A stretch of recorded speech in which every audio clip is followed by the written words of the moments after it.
you doing out there? This is Bob on Bob's Blues in the News, coming to you directly from Atlanta, Georgia. Just off the cuff, give me a little bit of what I'm thinking about what's going on in this crazy world. That's a little tune I done did called Reaching Out for the Key, and we'll release that soon. And we're all reaching out for the truth one way or another. I guess there's some people out there really don't have any care about what the truth is. They're that low lives, that much of a low life. But most of us, I believe, are searching for the truth, you know? And if we're not searching for the truth, I feel sorry for you. And what's the truth with Iran now? It changes every day. I know this story is getting old, and other people are getting impatient. Just telling Trump, get over with it already. But see, he's building this coalition. That's the thing. Trump is building this coalition.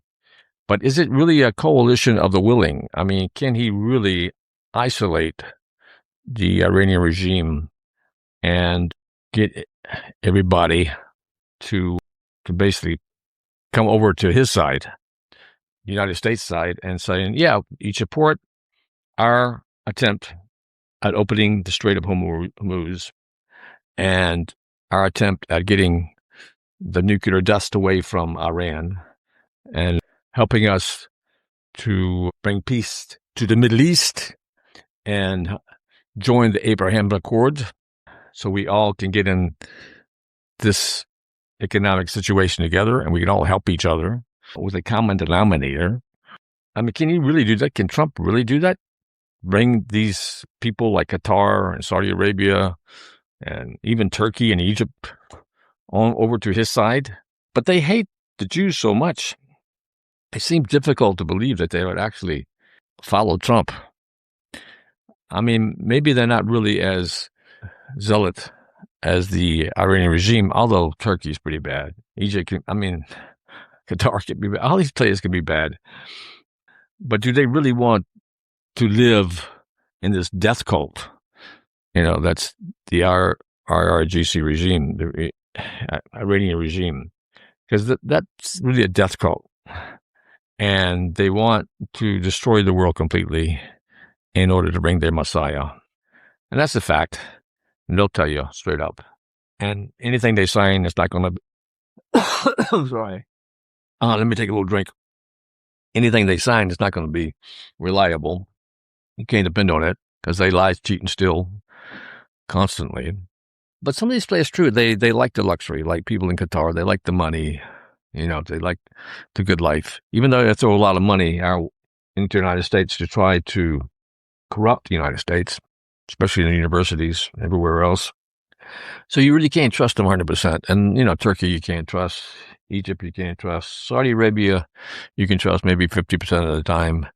The only really good players are probably, for sure, right now today anyway, is the UAE and Bahrain, Monaco maybe, but very few countries that you really can more or less rely on 90% of the time. The others, not so. But they do go to a strong horse, and they do like money and wealth. So maybe Trump keep him in line, waving the gold bars in front of them, or the possibility of getting cheap oil or whatever it is, in order not to side with Iran. I mean, I guess the oil has gone down a little bit. The stock market has been up. I mean, if you're in the stock market, I guess you're not complaining, But if you on Main Street, middle class, you're suffering, You don't see the prices going down at all, really. Oil is still up. Even though it's come down some, it's still high. And it affects everything, And, people don't want to take risk, So if you're in a business that runs on risk, like the lending business, which I do, people don't want to take that risk anymore.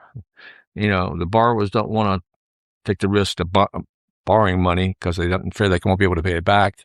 And the lenders don't want to take the risk of lending the money because, the borrowers might not be able to pay it back. And with the volatility of the economy and the world in general, I mean, we all are connected. I mean, we just lived in a bubble, and some people do, but I mean, you can't get away with it really. But if you did live in a bubble in the United States, you could say, yeah, everything's fine and dandy. But you have to look out at the whole landscape around the world. You have to see the whole planet, and you realize that's a lot of bad out there everywhere you look. And what happens with Trump when Trump goes, Who's going to take over then? Are we going to get another Kamala Harris or an AOC or a Newsom or some whack job? Who knows? I mean, God only knows, right? But I hope, Trump can pull it off. I hope he can get this coalition together and that in short order, he will totally box in the Iranian regime and destroy it in such a way where the people will take over. Because there are a lot of people in Iran, the majority do not like the IRGC and the mullahs, but most of them don't have the weapons. So a lot of the good guys have been killed, in last of January when they all rose up, was it 35, 45,000 people were killed? And Trump said, hey, you got my back, but did they really have his back? Did he do anything about it? And they were some of the best that Iran had because they were willing to sacrifice, and they did.